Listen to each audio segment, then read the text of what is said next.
വരുന്നത് കൊണ്ടും അത് അടുത്തിരിക്കുന്നത് കൊണ്ടും നിങ്ങൾ എന്ത് ചെയ്യുക? അയ്യം വീഴുക. അതെന്താ ഇത്ര വലിയ പ്രശ്നം? യഹോവയുടെ ദിവസം വരുന്നതിന് എന്താ പ്രശ്നം? നല്ല കാര്യമല്ലേ? അല്ലേ? കർത്താവിന്റെ ദിവസം വരുന്നത് നമ്മൾ എന്താ അയ്യം വിളിക്കുന്നത്?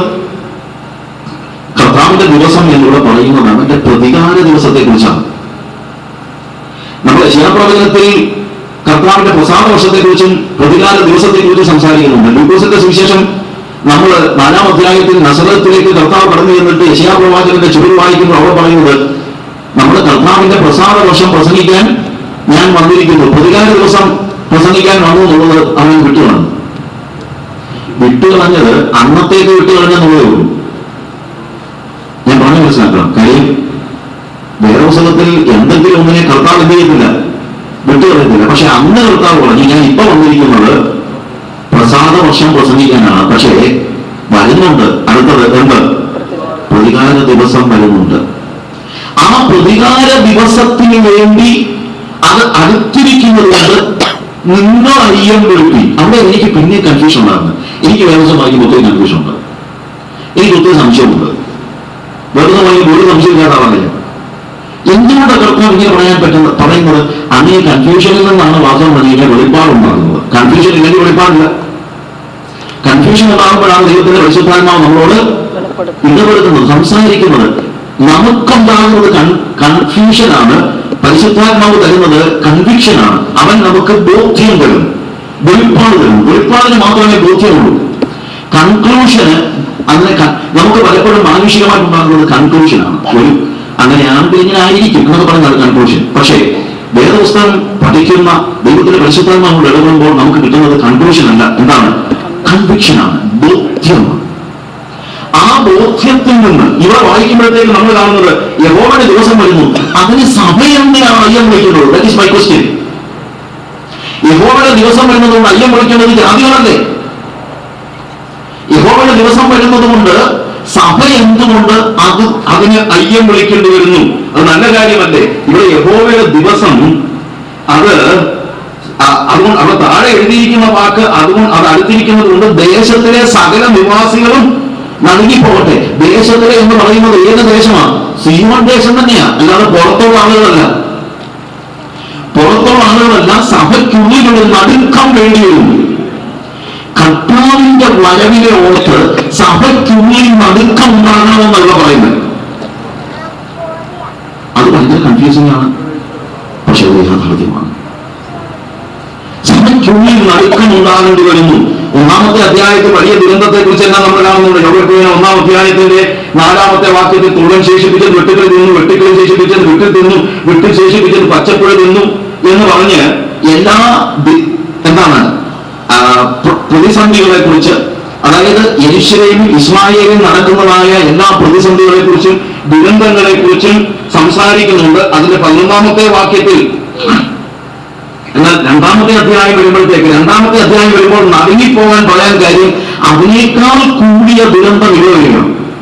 അതായത് നേരത്തെ കൃഷിക്കാര് വിഭജിച്ചാൽ മതിയായിരുന്നു, അല്ലെങ്കിൽ കരഞ്ഞാൽ മതിയായിരുന്നു. കാര്യം കൃഷിയിടങ്ങളിലാണ് തുണിയും വെട്ടുകയൊക്കെ വന്നത്. ഇവിടെ അതല്ല പറയുന്നത്. 2-ാം വാക്യം മുതൽ 11 വരെയുള്ള വാക്യങ്ങൾ എനിക്ക് സമയമില്ല വായിക്കാൻ, നിങ്ങളത് വായിച്ചു നോക്കിയാൽ. യോബ് 2-ാം അധ്യായത്തിന്റെ 2 മുതൽ 11 വരെയുള്ള വാക്യങ്ങൾ അവിടെ തുടങ്ങുന്നത് ഇരുട്ടും അന്ധകാരമുള്ള ഒരു ദിവസം, മേഘവും കൂരിട്ടുമുള്ള ഒരു ദിവസം തന്നെ, പർവ്വതങ്ങളിൽ പരന്നിരിക്കുന്ന പ്രഭാതം പോലെ പെരുപ്പവും ബലവുമുള്ള ഒരു ജാതി, അങ്ങനെ ഒന്ന് പണ്ടുണ്ടായിട്ടില്ല, ഇനി മേലാൽ തലമുറയായി ആണ്ടുകളോളം ഉണ്ടാവുകയില്ല. അവരുടെ മുമ്പിൽ തീ കത്തുന്നു, അവരുടെ മുമ്പിൽ ജ്വാല ദഹിപ്പിക്കുന്നു, അവരുടെ മുമ്പിൽ ദേശം ഏതൻ തോട്ടം പോലെയാകുന്നു, അവരുടെ പുറകിലോ ശൂന്യമായുള്ള മരുഭൂമി, അവരുടെ കയ്യിൽ നിന്ന് യാതൊന്നും ഒഴിഞ്ഞു പോകില്ല. വലിയ ഇൻവേഷനാണ്, എല്ലാത്തിനെയും നശിപ്പിക്കുന്ന ഒരു ജാതിയുടെ വരവ്. അത് കാണുമ്പോൾ പറയാ, ഇതുവരെ തുള്ളലും വെട്ടുകിളിയും പച്ചപ്പുഴവും അതൊക്കെയായിരുന്നു നിങ്ങളെ അലട്ടുന്നെങ്കിൽ അതിന്റെ അപ്പുറത്തെ വലിയ ന്യായവിധി വരാൻ പോകുകയായതുകൊണ്ട് സഭ സിയോനിൽ ഒരു നടുക്കം ഉണ്ടാകണം. ഇത് നമ്മളെ ചിന്തിപ്പിക്കേണ്ടതല്ലേ? നമ്മളെ വിഷമിപ്പിക്കേണ്ടതല്ലേ? ഇത് വായിക്കുന്ന 11-ാമത്തെ വാക്യം അവിടെ പറയുന്നത്, അവിടെ യഹോവ തന്റെ സൈന്യത്തിന് മുമ്പിൽ മേഘനാദം കേൾപ്പിക്കുന്നു. അവന്റെ പാളയം അത്യന്തം വലുതും അവന്റെ വചനം അനുഷ്ഠിക്കുന്നവർ ശക്തിയുള്ളതും തന്നെ. യഹോവയുടെ ദിവസം വലുതും ഭയങ്കരമാണെന്ന് അത് സഹിക്കാവുന്നവനാര്? വരട്ടെ എന്ന് പറയാൻ ശക്തിയുള്ളവനാര്? മലാഖിയുടെ പ്രവചനത്തിൽ നമ്മൾ എപ്പോഴും ഉപയോഗിക്കുന്ന ഒരു വാക്യമുണ്ട്. എന്താണ്? നിന്റെ ദൈവത്തെ എതിരേൽപ്പാൻ ഒരുങ്ങിക്കൊള്ളുക. നിന്റെ ദൈവത്തെ എതിരേൽപ്പാൻ ഒരുങ്ങിക്കൊള്ളുക എന്ന് പറയുന്നത് വിശ്വാസികൾക്കുള്ള ഒരു ആശ്വാസ ദൂതായിട്ട് ചിലപ്പോൾ ആളുകൾ ചിന്തിക്കാറുണ്ട്. നിന്റെ ദൈവത്തെ എതിരേൽപ്പാൻ ഒരുങ്ങിക്കൊള്ളുക, കർത്താവ് വരുന്നു. പക്ഷെ അവിടെ പറയുന്ന വാക്ക് നിങ്ങൾ വായിച്ചു എനിക്ക് സമയമില്ല. പല പ്രാവശ്യം ഇസ്രായേൽ മടങ്ങി വരുവാൻ ആവശ്യപ്പെട്ടതിന് ശേഷം ഒടുവിൽ കർത്താവ് പറയാണ്, ഇതാ ഞാൻ വരുന്നു, നിന്റെ ദൈവത്തെ എതിരേൽപ്പാൻ ഒരുങ്ങിക്കൊള്ളു എന്ന് പറഞ്ഞാൽ എന്റെ പ്രതികാര ദിവസത്തെ ആർക്കാണ് നേരിടാൻ തന്റെ ഉള്ളത്, നീ ഒരുങ്ങിക്കോ എന്നാണ് ആ വാക്യത്തിന്റെ അർത്ഥം. നിന്റെ ദൈവത്തെ എതിരേൽപ്പാൻ ഒരുങ്ങിക്കൊള്ളുക എന്ന് പറയുന്നത് ശിക്ഷാവിധിയുമായി ഇസ്രായേലിലേക്ക് ഇറങ്ങി വരുന്നവനായ അതാ വിഷയം. മലാഖിയുടെ പ്രവചനത്തിൽ നമ്മൾ കാണുന്നതാണ്. അവർ പറയും, നീ എവിടെ? നിന്നെ കാണാൻ ഞങ്ങൾ നോക്കിയിരിക്കുക. കർത്താവ് പറഞ്ഞു, ഞാൻ ദേവാലയത്തിന്റെ നടുവിലേക്ക് ഇറങ്ങി വരാൻ പോവുകയാണ്. പക്ഷേ ഇറങ്ങി വരുന്നത് നിങ്ങൾ ഉദ്ദേശിക്കുന്നത് പോലെ നന്മയ്ക്ക് വേണ്ടിയൊന്നുമല്ല, ഒരു കൂലിക്കിട്ടിന് വേണ്ടി, അന്ധതാമസത്തിന് വേണ്ടി. യെശയ്യാവിന്റെ പ്രവചനത്തിൽ നമ്മൾ കാണുന്നതാണ്, ഞങ്ങൾ പ്രകാശത്തിനായിട്ട് കാത്തിരുന്നു. ഇന്ന് സഭയ്ക്ക് പറ്റിയിരിക്കുന്ന പ്രശ്നം അവരുടെ ചിന്ത അവർക്ക് പ്രകാശമേ ഉണ്ടാകൂ എന്നാണ്. പക്ഷേ വിശുദ്ധിയെ വിട്ടുകളഞ്ഞ് ലോകത്തെ പുണർന്നിരിക്കുന്ന, ലോകത്തെ വിവാഹം കഴിച്ച് സുഖമായിട്ട് ലോകവും ഒന്നിച്ച് ജീവിക്കുന്ന ഒരു സഭയെ പ്രകാശിപ്പിക്കാൻ ഒരു ദൈവവും ഇറങ്ങി വരത്തില്ല. നമ്മൾ വെളിച്ചത്തിനായി കാത്തിരിക്കുന്നെങ്കിൽ വെളിച്ചത്തിൽ ജീവിക്കുന്നവനായിരിക്കണം. അശുദ്ധിയിൽ ജീവിക്കുന്ന ഒരുവന് കർത്താവിന്റെ വരവ് അവൻ ഏത് സഭയിൽ കമ്പയർ വയ്ക്കുന്നവനാണെങ്കിലും, എത്ര പാട്ടുപാടുന്നവനാണെങ്കിലും, പ്രസംഗിക്കുന്നവനാണെങ്കിലും, അശുദ്ധിയിൽ ജീവിച്ചിരിക്കുന്ന ഒരുവന് കർത്താവിന്റെ വരവ് ഒരു ആശ്വാസവുമല്ല. അവൻ കർത്താവെ ഭഗവാനൊക്കെ വിളിച്ചു കളയുമായിരിക്കും. വെറുതെ പറയുന്നതാ. ഇപ്പൊ ഇന്ന് പലരെന്നാ പ്രാർത്ഥന. കാരണം അല്പമെങ്കിലും ബോധമുള്ളത് അറിയാം, കർത്താവ് വന്നു കഴിഞ്ഞാൽ എനിക്ക് കുഴപ്പമാണെന്നുള്ളത് അറിയാം.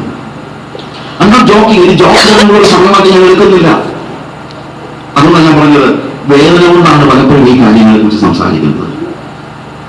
പലപ്പോഴും കോപത്തെക്കാളോ അല്ലെങ്കിൽ ദേഷ്യത്തെക്കാളോ ഒരു വേദനയാണ് ഇവിടെ. അതാണ് വാസ്തവത്തിൽ ഒരു ദൈവ പൈതലിന്റെ അതാണ് ഇന്ന് വാസ്തവത്തിൽ നമുക്ക് ആവശ്യമായിരിക്കും. നമുക്ക് നഷ്ടപ്പെട്ടതും യേശു കർത്താവ് വേദനയോടുകൂടെയാണ് മിക്ക സമയത്തും യെരൂശലേമിനെ ശപിക്കുന്നതിന് പകരം കർത്താവ് എന്താ ചെയ്യുന്നത്? കർത്താവ് എന്താണ്? അതിനെ ഓർത്ത് കരയുകയാണ്. പട്ടണത്തെ ഓർത്ത് വിലപിക്കുകയാണ് കർത്താവ്.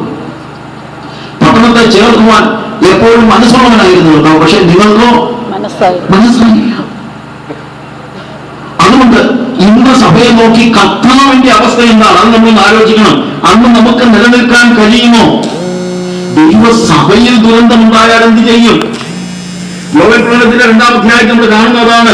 ഇന്ന് വരെ കണ്ട് 1-ാം അധ്യായം നമ്മൾ വായിക്കുമ്പോൾ, 1-ാമത്തെ അധ്യായം തന്നെ വായിക്കുമ്പോൾ നമ്മൾ കാണുന്നത് ഇന്ന് വരെ കണ്ടിട്ടില്ലാത്ത രീതിയിൽ രണ്ടു മുതലുള്ള വാക്യങ്ങൾ. 1-ാം അധ്യായം 2-ാമത്തെ വാക്യത്തിൽ, മൂപ്പന്മാരെ ഇത് കേൾപ്പീൻ, ദേശത്തിലെ സകല നിവാസികളുമായി പോലെ ഇത് ചെവിക്കൊള്ളി. നിങ്ങളുടെ കാലത്തോ നിങ്ങളുടെ പിതാക്കന്മാരുടെ കാലത്തോ ഇങ്ങനെ സംഭവിച്ചിട്ടുണ്ടോ? എനിക്ക് 40 വർഷത്തെ പെന്തക്കോസ്ത് പരമ്പരയേ ഉള്ളൂ. പക്ഷെ അതത്ര കുഴപ്പമാണെന്ന് എനിക്ക് തോന്നുന്നില്ല. ഈ 40 കൊല്ലം കൊണ്ട് നമ്മുടെ സഭയ്ക്ക് വന്നിട്ടുള്ള ഡിറ്റീരിയറേഷൻ കണ്ടിട്ട് ഞാൻ ചങ്ക് കൂട്ടി കരഞ്ഞിട്ടുണ്ട്. ഞാൻ ഇവിടെ നിന്ന് മൈക്കിൽ കൂടെ അകറുന്നത് കൂടെ ഒന്നുമല്ല. പലപ്പോഴും ആളുകൾക്ക് ഞാൻ ബേസിക്കലായിട്ട് എന്താണ്, പലപ്പോഴും നമുക്ക് ഒരു പ്രശ്നമുണ്ട്. എല്ലാത്തിനെയും കുറ്റം പറഞ്ഞ് എഴുതാനും പ്രസംഗിക്കാനും ഒക്കെ നമുക്കൊരു സുഖമുണ്ട്. പക്ഷേ ജെറമയ എന്റെ കൂട്ടത്തിൽ ഓൾഡ് ടെസ്റ്റമെന്റിൽ ഏറ്റവും റഫായിട്ട് ജനങ്ങളോട് സംസാരിച്ചിട്ടുള്ള ആൾ ജെറമയാണ്. പക്ഷെ ജെറമയ എന്താ ചെയ്യുന്നത്? അവൻ തനിയായിരിക്കുമ്പോൾ അവൻ ജനത്തെ ഓർത്ത് കരയുക. ഇത് നമുക്ക് ആവശ്യമായിരിക്കുന്നത് ചീത്തവിളി മാത്രമല്ല. കാര്യം കൊറോണ ചീത്ത വിളിക്കും, ഏതെയാവും ചീത്ത വിളിക്കുന്നുണ്ട്. പക്ഷെ അവൻ എന്ത് ചെയ്യുന്നുണ്ട്? അതൊക്കെ എന്ത് ചെയ്യുന്നുണ്ട്? കരയുന്നുണ്ട്. ഇന്ന് നമുക്ക് ആവശ്യമായിരിക്കും നമ്മുടെ സഭയെ ഓർത്തൊരു കരച്ചിലാണ്. ഈ 40 വർഷം ഞാൻ ഈ 40 വർഷം കൊണ്ട് കണ്ടിട്ടുള്ള ഡിറ്റീരിയറേഷൻ കാണുമ്പോഴത്തേക്ക് എനിക്ക് സങ്കടമാണ്, കരച്ചിലാണ്. അതൊന്നും മറ്റൊന്നുമില്ല. എന്നേക്കാൾ കൂടുതൽ വർഷങ്ങൾ പഴക്കമുള്ളവരും അതിനേക്കാൾ കുറവ് പഴക്കമുള്ളവരൊക്കെ ഉണ്ടായിരിക്കണ്ടേ? നമ്മുടെ കാലയളവിലെ ഈ ഡിറ്റീരിയറേഷൻ ഒന്ന് ആലോചിച്ച് നോക്കിയേ. അത് നമുക്ക് കരയാനാണ് നമ്മൾ ഒരാഴ്ച ഇവിടെ കൂടി വരേണ്ടത്. ആഘോഷിക്കാൻ വേണ്ടിയല്ല, കരയാൻ. സഭായോഗം അവിടെ വിളിച്ച് അവിടെ പറയുന്ന കാര്യം ഇതാണ്. നമ്മൾ അവിടെ അതിന്റെ 1-ാമത്തെ അധ്യായത്തിൽ തന്നെ 5-ാമത്തെ വാക്യം വായിക്കുമ്പോൾ മദ്യപന്മാരെ ഉണർന്ന് കരവിൽ. അവർ മദ്യപന്മാരെ വിളിക്കുമ്പോൾ കള്ളു കുടിക്കുന്നവരെ കുറിച്ച് അവർ കള്ളു കുടിക്കുന്നവർ എന്നുള്ള അർത്ഥത്തിലല്ല ഉദ്ദേശിക്കുന്നത്. കള്ളു കുടിക്കുന്നത് അതുപോലെ കാര്യം. ഇവിടെ മദ്യപന്മാരെന്ന് പറയുന്നത് എന്നാന്ന് ചോദിച്ചു കഴിഞ്ഞാൽ സുബോധം നഷ്ടപ്പെട്ടവരെ എന്നാണ് പറയുന്നത്. അതായത് സഭയിൽ നടക്കുന്ന കാര്യങ്ങൾ കണ്ടിട്ട്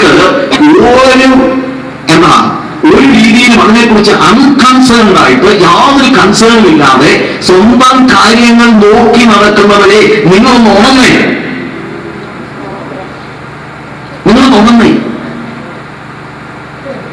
ശരിക്കും മദ്യപിച്ച് മതോന്മത്തനായ ഒരു വ്യക്തി അവന്റെ കൊച്ചി ചാകാൻ തുടങ്ങാൻ അവൻ അറിയില്ല.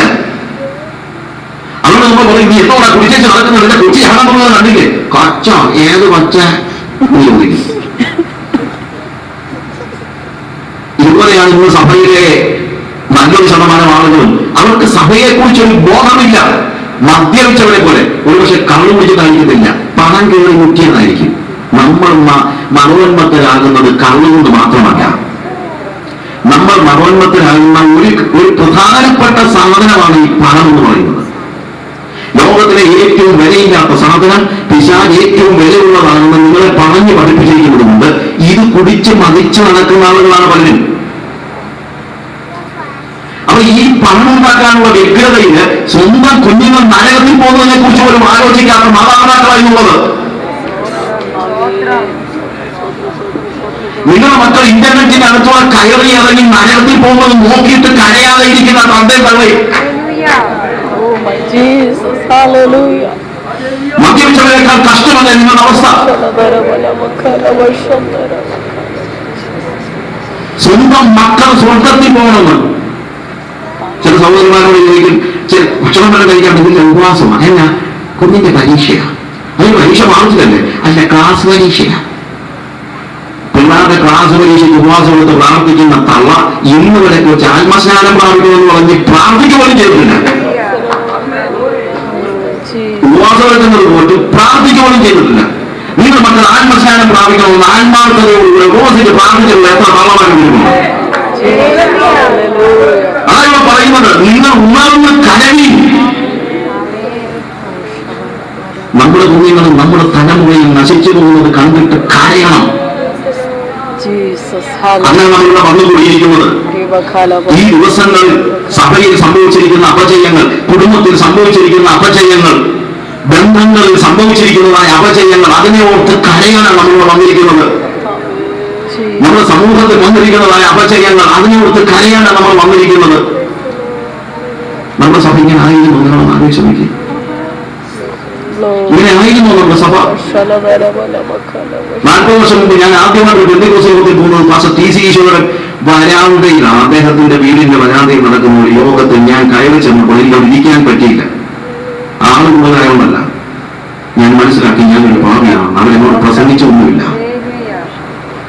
ആ വ്യക്തികൾ അവിടെ നിന്ന് പ്രാർത്ഥിച്ചപ്പോൾ ഞാൻ മനസ്സിലാക്കി ഞാനിവിടെ മിസ്ഫിറ്റാണ്, ഞാൻ മാത്രം ഭാവിയും അവരെല്ലാവരും വിശുദ്ധരുമാണെന്നുള്ള ഒരു തിരിച്ചറിവുണ്ടായിട്ട് വലിയ പാപബോധത്തോടെ ഞാൻ ഇറങ്ങിപ്പോയി.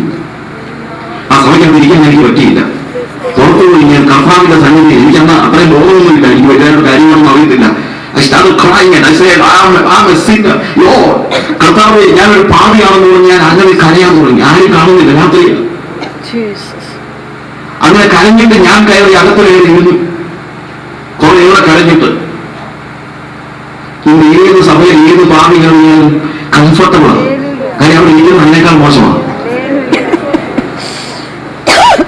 അങ്ങനെ ചോക്കി ഏത് സഭയിൽ ഒരു പാപി കയറുമ്പോഴത്തേക്ക് എനിക്കും ഇരിക്കാൻ പറ്റുന്നില്ല എന്ന് പറഞ്ഞ് ഇറങ്ങിപ്പോകുന്നവർ കണ്ടിട്ടുണ്ടോ ഈ കാലയളവ്?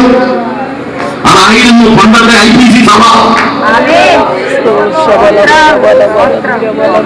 ആ കാലഘട്ടത്തിലേക്ക് ഒരു മടങ്ങി വരവാണ് നമുക്ക് ആവശ്യം. അതിനാണ് ഇവിടെ ഉപവാസം എടുക്കുന്നത്. നമ്മുടെ സഭകൾ വിശുദ്ധിക്ക് വേണ്ടി നിലകൊള്ളുന്ന ഒരു സഭയായിരിക്കണം. അത് 12 വയസ്സുള്ള ഞാന് 12 വയസ്സുള്ള അവിടെ ഞാൻ ചോദിച്ചു, എനിക്ക് ഒന്നും മനസ്സിലാകുന്ന നിങ്ങൾ പറയുന്നു. അവിടെ ഞങ്ങൾ അഡ്വൈസ് ചെയ്യുന്ന സാഹചര്യം ഒത്തിരി വായിക്കുന്നുണ്ടല്ലോ, ഒത്തിരി പുസ്തകങ്ങൾ വായിക്കുന്നുണ്ട്. വായിക്കും, വേറെ ദിവസം വായിച്ചുകൂടെ? ഞാൻ ചലഞ്ചായിട്ട് എടുത്ത് 2 മാസം കൊണ്ട് 2.5 മാസം കൊണ്ട് ഹോൾ ബൈബിൾ ഞാൻ വായിച്ചു കൊടുത്തു. വായിക്കുകയല്ല, ഞാനത് തിരിഞ്ഞില്ല. അന്ന് തൊട്ട് തുടങ്ങിയതാണ് ഈ ദാഹം. ഇന്ന് വരെ ഞാൻ വേദോസം വായിക്കാൻ ഇരുന്നത് മടുത്തിട്ട് എനിക്ക് പോകില്ല. ആ ദൈവവചനത്തിലാണ് ഞാൻ നിലനിൽക്കൊള്ളുന്നത്. ഇന്നും 13 വയസ്സ് തുടങ്ങിയതാണ് പ്രസംഗം. പാസ്റ്റർ ടി സി ഷോ എന്നെ അവിടുത്തെ കൺവെൻഷനുകളിൽ വിളിച്ചുകൊണ്ട് പ്രസംഗിപ്പിക്കുമായിരുന്നു.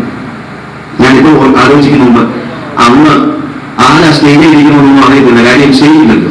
ഈശോചായന്റെ വീടിന്റെ വരാന്തയുടെ 3 മുറികൾ. ഈ 3 മുറിയിൽ ഇരിക്കുന്നവരെ കാണാവുന്നത് എവിടെയാണോ അതാ സ്റ്റേജ്. അന്ന് സ്റ്റേജ് ഏതാണെന്ന് അറിയാൻ വയ്യാഞ്ഞതുകൊണ്ട് സ്റ്റേജിൽ ആരൊക്കെ ഇരിക്കണമെന്നുള്ള വഴക്കുമില്ലല്ലോ. സ്റ്റേജില്ലല്ലോ, സ്റ്റേജ് ഉള്ളവർക്ക് വഴക്കുള്ളൂ.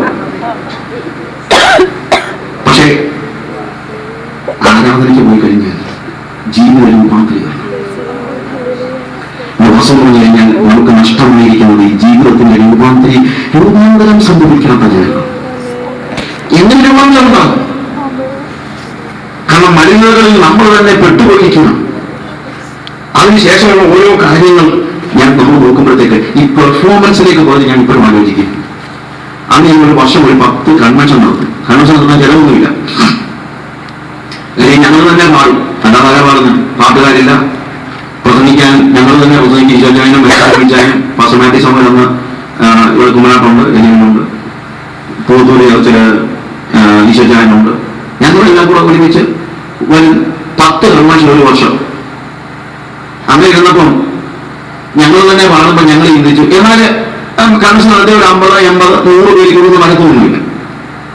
ഈ 100 പേർക്കകത്ത് ചിലപ്പോൾ ഒരു 5 പേര് 10 പേര് ചിലപ്പോൾ രക്ഷിക്കപ്പെടും. 5 പേരും 5 പേര് ചിലപ്പോൾ 5 പേരായി. അപ്പൊ ഞങ്ങൾ ചിന്തിച്ചു, ഈ ആൾ കൂടാത്തത് പാട്ടിന്റെ കുഴപ്പമുണ്ടാകും.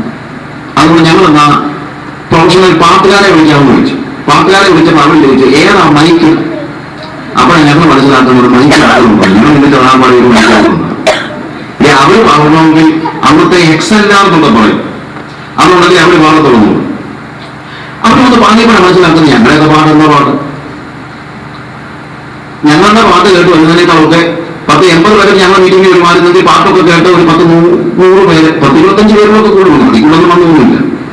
പക്ഷെ മീറ്റിംഗ് കഴിഞ്ഞപ്പോഴത്തേക്ക് അവർക്ക് സംഭാവനയൊക്കെ കൊടുത്ത് പിന്നെ ഞങ്ങൾ ചിന്തിച്ചു എന്തുകൊണ്ടും ഞങ്ങൾ തന്നെയല്ലേ പ്രസംഗിക്കുന്നത്, അറിയപ്പെടുന്ന പ്രസംഗകരെ വിളിച്ചാലോ എന്ന് ചിന്തിച്ചു.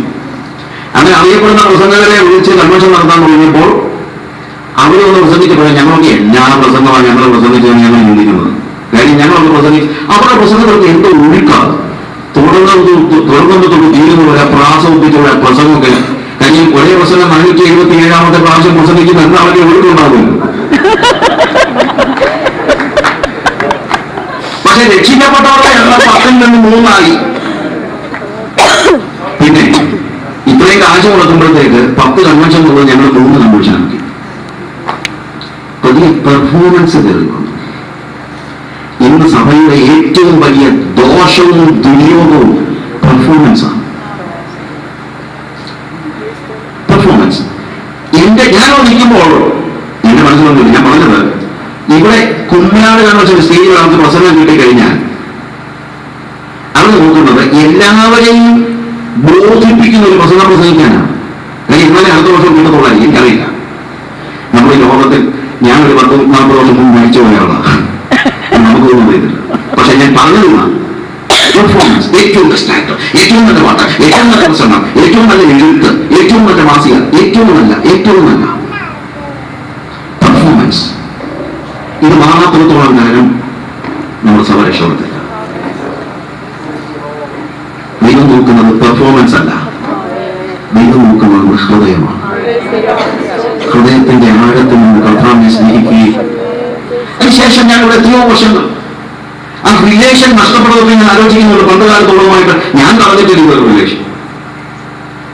നമ്മൾ ഏതെങ്കിലും ഒരു സ്ഥാനത്തിലേക്ക് ഇലക്ഷന് വന്നു ജയിച്ചു കഴിഞ്ഞാൽ പിന്നീട് ആ പേരിലാണ് അറിയുന്നത്. പണ്ട് അങ്ങനെയായിരുന്നു. പണ്ട് സാണപ്പച്ചൻ പ്രസിഡന്റ് ആയിരുന്നില്ല, എല്ലാവർക്കും സാണപ്പച്ചനായിരുന്നു. ഉമ്മച്ചനപ്പച്ചനെ ഞാൻ പ്രസിഡന്റ് ആയിരുന്നപ്പോൾ പ്രസിഡന്റിനെ വിളിച്ചിട്ടില്ല, ഉമ്മച്ചനപ്പച്ചനാണ് വിളിച്ചിരുന്നത്. റിലേഷൻ. അവിടത്തേക്ക് സ്ഥാനങ്ങൾ കയറി വന്നപ്പോൾ ദൈവം മാറുന്നു. സ്ഥാനങ്ങൾക്ക് മാറ്റം ഉണ്ടാകണം, ബന്ധമാണ് ഉണ്ടാകണം. സ്ഥാനം ജ്ഞാനമല്ല വലുത്, എന്താണ്? ബന്ധമാണ് വലുത്. കുഞ്ചായനെ ഞാൻ ഇന്ന് വരെ പ്രസിഡന്റൊന്നും എനിക്കെല്ലാവരും കുഞ്ചായനും ബീച്ചായനും സണ്ണിച്ചായനും എനിക്ക് അത്ര കിട്ടും. എനിക്ക് ആരും പ്രസിഡന്റിനെ പറ്റിയല്ല, താമച്ചായനും ഒക്കെയാണ്. എനിക്ക് ആ ബന്ധം മതി. എനിക്ക് അതിൽ കൂടുതൽ യാതൊരു ബന്ധവുമില്ല. അത് മാറുമ്പോൾ എന്താ സംഭവിക്കുന്നത്? നമ്മളല്ലാതാവുകയാണ്. നമ്മളല്ലാതാവുകയാണ്. റിലേഷനാണ് പ്രാധാന്യം. പഴയ കാലത്ത് ദൈവസഭയിൽ റിലേഷനാണ് പ്രധാനം. പിന്നീടാണ് സംഘടന ഗൗരവങ്ങളും നമ്മൾ ഉണ്ടാകാൻ തുടങ്ങിയത്. We need to come back to that original relationship. ആ പഴയ ബന്ധത്തിലേക്ക് നമുക്ക് മടങ്ങി വരണം. ആ ബന്ധത്തിലേക്ക് മടങ്ങി വന്നില്ലെങ്കിൽ നമ്മുടെ സഭ നേരെ താഴോട്ട് കൂപ്പുകുത്തി പോകത്തേ ഉള്ളൂ എന്നത് നിങ്ങൾ മറന്നു പോകരുത്. ഞാൻ മുന്നോട്ട് പോകട്ടെ. നമ്മൾ സഭയിലേക്ക് ലോകം പ്രവേശിച്ചതിനെ ദൈവം നോക്കി ദൈവം വിലപിക്കുന്നതാണ്. നമ്മൾ യോവേലിന്റെ പ്രവചനം 1-ാം അധ്യായത്തിന്റെ 6-7 വാക്യങ്ങൾ കാണുമ്പോൾ ശക്തിയുള്ളതും സംഖ്യയില്ലാത്തതുമായ ഒരു ജാതി എന്റെ ദേശത്തിന്റെ നേരെ വന്നിരിക്കുന്നു. അതിന്റെ പല്ല് സിംഹത്തിന്റെ പല്ല്, സിംഹിയുടെ അണപ്പല്ലതുമുണ്ട്. അത് എന്റെ മുന്തിരിവള്ളിയെ ശൂന്യമാക്കി എന്റെ അത്തിവൃക്ഷത്തെ ഒടിച്ചു കളഞ്ഞു. കർത്താവ് പറയാണ് എന്റെ മുന്തിരിവള്ളിയെ ലോകം വിളിഞ്ഞു കളഞ്ഞെന്ന്. ഇന്ന് സഭയെ നോക്കി കർത്താവ് എന്തോ പറയുന്നത്? സഭയിലേക്ക് ലോകം കടന്നു കൂടുമ്പോൾ നമ്മൾ ലോകത്തെ ഇൻഫ്ലുവൻസ് ചെയ്യാനാണ് വിളിക്കപ്പെട്ടിരിക്കുന്നത്. ലോകം നമ്മളെ ഇൻഫ്ലുവൻസ് ചെയ്യാനല്ല.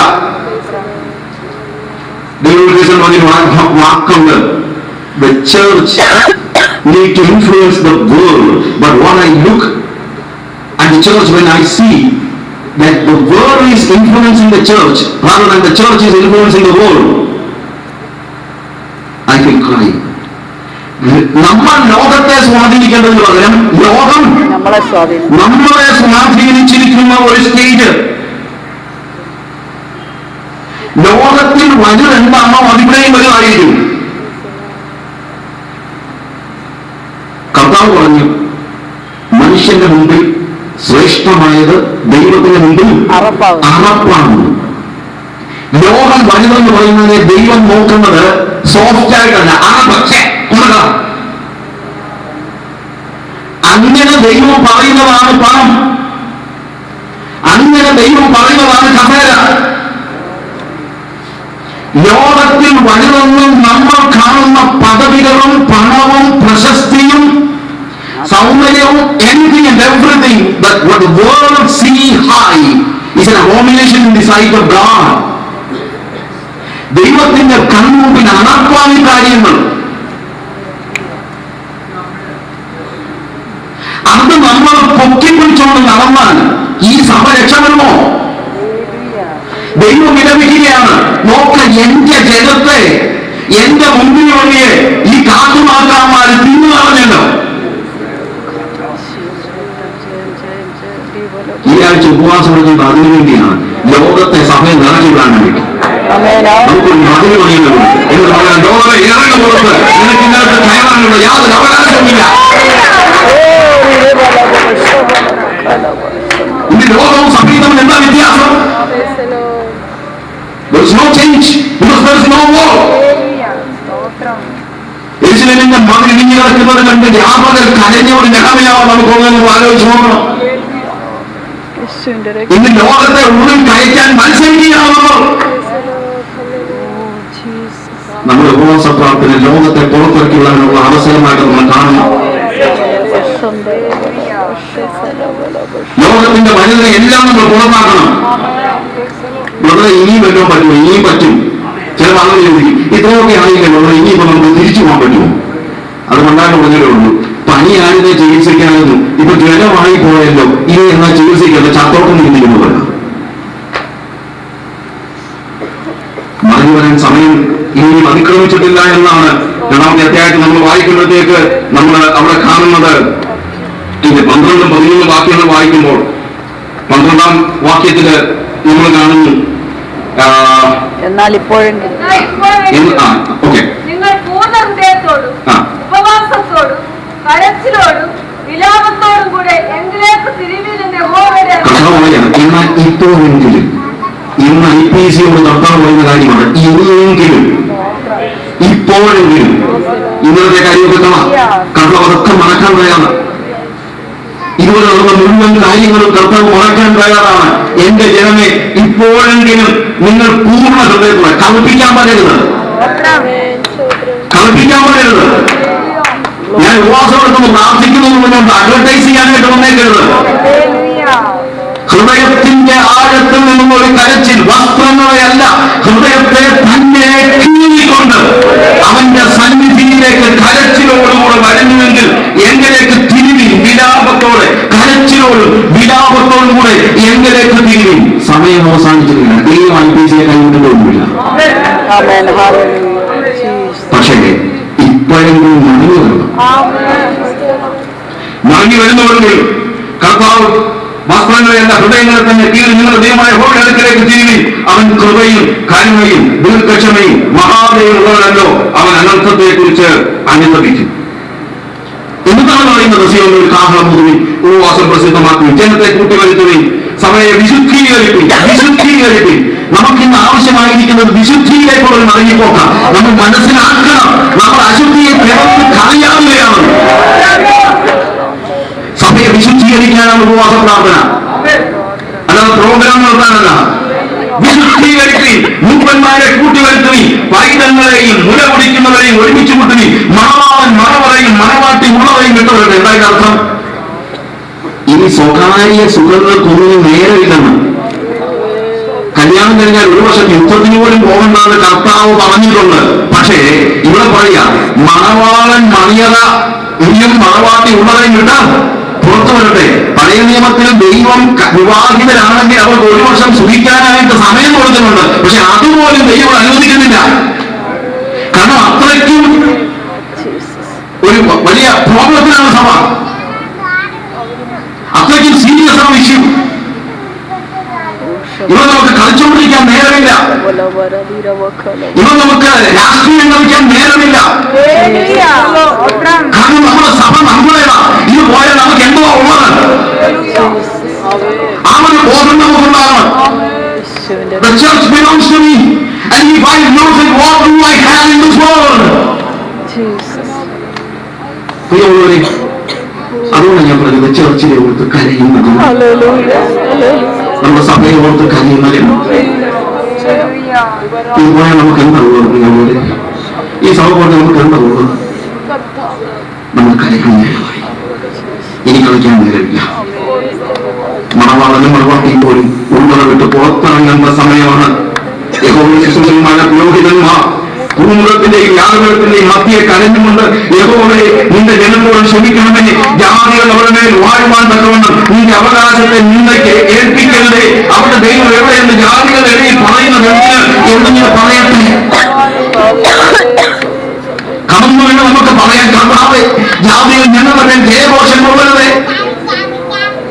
ഞാൻ ബേസിക്കലി ഒരു ജേർണലിസ്റ്റ്. ഇവിടെ വരുമ്പോൾ പത്രം കാണുമ്പോൾ എനിക്ക് പേടിയ കലച്ചിലായിരിക്കും.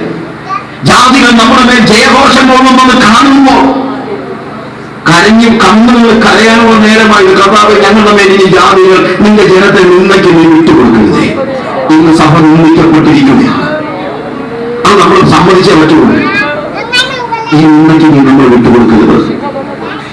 അതിനാവശ്യമായിരിക്കുന്നത് കുടുംബത്തിന്റെയും ജാതികളുടെയും മധ്യയെ കരഞ്ഞുകൊണ്ട് യഹോവേ നിന്റെ ജനത്തോട് ക്ഷമിക്കണമേ എന്ന് പറയുന്ന പുരോഹിതന്മാരും ശുശ്രൂഷകന്മാരും മൂപ്പന്മാരും മണവാളനും മണവാട്ടിയും പൈതങ്ങളും ഉലകുടിക്കുന്നവരും ആകമാനും എല്ലാവരും ദൈവത്തിന്റെ സന്നിധിയിലേക്ക് ചെന്ന് കരഞ്ഞുകൊണ്ട് ഞങ്ങൾ തെറ്റിപ്പോയി, ഞങ്ങളോട് ക്ഷമിക്കണമേ, ഞങ്ങളോട് ക്ഷമിക്കണമേ, ഞങ്ങളോട് ക്ഷമിക്കണമേ, ഞങ്ങളോട് ക്ഷമിക്കണമേ എന്ന് പറയുന്ന ഒരു അവസ്ഥയാണെന്ന് വാസ്തവത്തിൽ ആവശ്യമായി. മക്കളെ അവസാനിപ്പിക്കുന്നു. പെണ്ണുകളെ ദൈവം വിട്ടുകളയില്ല. പക്ഷെ ഒരു വലിയ അനുതാപം ആവശ്യമുണ്ട്, ഒരു വലിയ കരച്ചിൽ ആവശ്യമുണ്ട്, ഒരു വലിയ രൂപാന്തരം ആവശ്യമുണ്ട്. നമുക്ക് നമ്മുടെ കഴിഞ്ഞ കാല സഭകളുടെ അവസ്ഥയിലേക്ക് ഒരു മടങ്ങിപ്പോക്ക് ആവശ്യമുണ്ട്. നമുക്ക് നഷ്ടപ്പെട്ട നമ്മുടെ റിലേഷൻസ് നമുക്ക് ആവശ്യമുണ്ട്. അന്യോന്യം കളിച്ചിടുന്നവരായിട്ടല്ല, അന്യോന്യം സ്നേഹിക്കുന്നവരായിട്ട്, ക്ഷമിക്കുന്നവരായിട്ട്. എന്റെ സഹോദരൻ, എന്റെ സഹോദരി എന്ന് പറയുവാൻ കഴിയുന്ന ഹല്ലേലൂയ. എങ്ങനെ നമുക്ക് how can we do all these things if you are truly born again? വീണ്ടും ജനിച്ച ഒരു വ്യക്തിക്ക് എങ്ങനെ മറ്റൊരു സഹോദരന്റെ മേൽ ആരോപണങ്ങളും പ്രത്യാരോപണങ്ങളും നടത്തി ഏറ്റവും മോശമായ രീതിയിൽ ആളുകളെ കരിവാരിലേക്കുമൊക്കെ കണ്ടിട്ട് പിന്നെ ഇങ്ങനെ ഒരാൾക്ക് ഞാൻ സഹോദരൻ എന്ന് പറയാൻ കഴിയും? കടന്നു വീര്, ഞാൻ ചെയ്യുന്നത് തെറ്റിപ്പോയെന്ന് അത് കഴിഞ്ഞ് മതി ഉപവാസവും പ്രാർത്ഥനയും. വലിയ മടങ്ങി വരുന്നു, വലിയ മടങ്ങി വരും. തെറ്റിപ്പോയെന്ന് പറയാനുള്ള വലിയ മനസ്സ് നമുക്കുണ്ടാകുന്നു. നമ്മുടെ ഹൃദയത്തിൽ നിന്ന് സകല കയ്പും മാറിപ്പോകണം. അടുത്തിരിക്കുമ്പോൾ ഒരിക്കലും കൈ കൊടുത്തേച്ച് നീക്കം പറയും. നിയമസഭയില് അന്യോന്യം കളിച്ചു വീടുന്ന പ്രതിപക്ഷവും ഭരണപക്ഷവും എങ്ങനെയാണെന്ന് അറിയണമെങ്കിൽ MLA ഹോസ്റ്റലിൽ ചെല്ലണം. അമ്മായി കെട്ടിപ്പിടിച്ച് അവിടെ കിടന്നു പരസ്യമായി പറഞ്ഞ് തല്ലിക്കൂടും. പക്ഷെ അതൊക്കെ വരുമ്പം നമ്മൾ നേരെ തിരിച്ച സ്റ്റേജിൽ ഭയങ്കര കെട്ടിപ്പിടുത്തവും കൈകളും പൂട്ടിയാണ്. പക്ഷെ സ്റ്റേജിൽ വിട്ട് കഴിയുമ്പോൾ കടിച്ചു വരുന്ന സ്റ്റേജ് ഇങ്ങനെ നമ്മൾ ഉള്ളിലുള്ള വിത്ത് എങ്ങനെയാണ് മുന്നോട്ട് ആലോചിക്കുന്നത്. ദൈവത്തിന്റെ വിത്തുണ്ടെന്ന് അങ്ങനെ ചെയ്യാൻ കഴിയുമോ? അവന്റെ വിരുദ്ധവന് മുമ്പ് എന്ന് പറയുന്ന ആ ഒരു സ്റ്റേജ്, ഒരു സത്യം ഞാൻ പറയാം, വീണ്ടും ജനിക്കാത്ത ഒത്തിരിയുള്ള ഇതിനകത്ത് കയറി കൂടിയിരുന്നു. ഒന്നുമില്ല, നിന്നെ വിളിച്ച് പുറത്താക്കണം. അല്ലെങ്കിൽ അവരോട് വീണ്ടും ജനിക്കുന്ന രീതിയിൽ വീണ്ടും ജനിച്ചവർ ജീവിക്കണം. വലിയ രൂപാന്തരം ആവശ്യമില്ല, വലിയ കരച്ചിൽ ആവശ്യമില്ല, വലിയ അനുതാപം ആവശ്യമില്ല, വലിയ രൂപാന്തരം ആവശ്യമില്ല. നമ്മൾ കണ്ണുകൾ വയ്ക്കാം.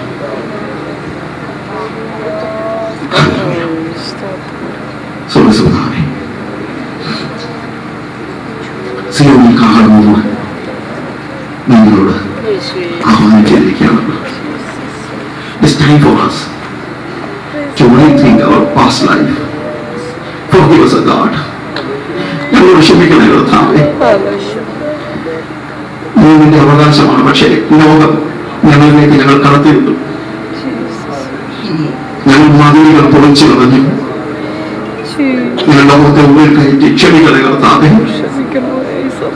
കർത്താവേ, ഞങ്ങളുടെ ജനത്തോട് ക്ഷമിക്കണമേ.